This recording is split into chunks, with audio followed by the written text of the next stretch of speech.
अब हम देखते हैं एक्सरसाइज 3.2। एक्सरसाइज 3.2 ऑब्जेक्टिव है, बुक में हमने कर लिया था। ठीक है, क्वेश्चन 2 पे आते हैं। Express the following rational numbers in terminating decimal terms. ठीक है, टर्मिनेटिंग डेसिमल्स वो होते हैं, डेसिमल्स होते हैं जो कहीं ना कहीं हमारे पास एंड हो रहे होते हैं। ठीक है, तो हमने इनको टर्मिनेटिंग डेसिमल्स में कन्वर्ट करना है रैशनल नंबर्स को। अब हमारे पास जो रैशनल नंबर है फर्स्ट वो है 2/100, तो इसको हमने टर्मिनेटिंग डेसिमल में कन्वर्ट करना है। जब हम डिवीजन करेंगे तो न्यूमरेटर हमारे पास क्या होता है, डिवीजन के अंदर आता है, और जो डिनोमिनेटर होता है वो बाहर आता है। अब आप इन दो जीरोस को छोड़ दें, हमारे पास एक्चुअल वैल्यूज़ ये थी। ठीक है, 2 था और बाहर था 100। क्या 200 पे डिवाइड हो रहा है?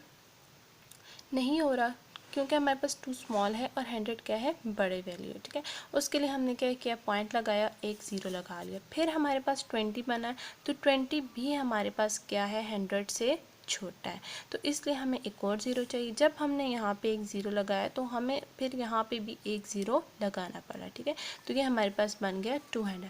अब 100 के टेबल पे जब देखें तो 2 टाइम्स में हमारे पास 200 आ जाता है, तो 100 2 टाइम्स क्या हो गया, 200। तो ये हमारे पास डिवीजन ख़त्म हो गया, हमने नीचे क्रॉस लगा दिया कि हमारे पास कोई वैल्यू नहीं बची, और इसका आंसर क्या आ गया, 0.02। ठीक है, यानी कि ये हमारे पास क्या है, टर्मिनेटिंग डेसिमल है।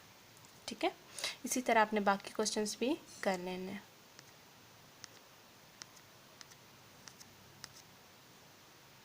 नेक्स्ट हमारे पास है question number 3। Express the following rational numbers in non terminating decimals. ठीक है, और अप टू 3 डेसिमल प्लेस। अब इसमें हमने जो रैशनल नंबर्स हैं उनको कन्वर्ट करना है नॉन टर्मिनेटिंग डेसिमल्स में। ठीक है, और हमारे पास डेसिमल के बाद कितने डिजिट्स तक हम डिवाइड करें, 3 डेसिमल। उन्होंने कहा है कि आपके लिए 3 काफ़ी है। ठीक है, 3 डेसिमल प्लेसेस तक करना है।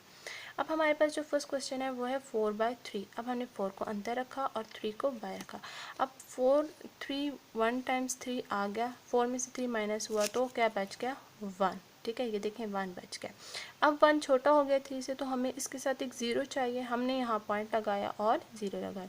अब 3 के टेबल में 10 तो नहीं आता, लेकिन 10 से स्मॉल डिजिट जो आता है वो हमारे पास आता है 9। ठीक है, 3 टाइम्स 9 किया, ठीक है, माइनस किया, फिर 1 आ गया, फिर हमें एक ज़ीरो ज़रूरत पड़ा, हमने ज़ीरो लगाया, फिर 3 के टेबल में किया तो 9 आ गया, फिर माइनस किया, 1 बच गया, ज़ीरो लगाया।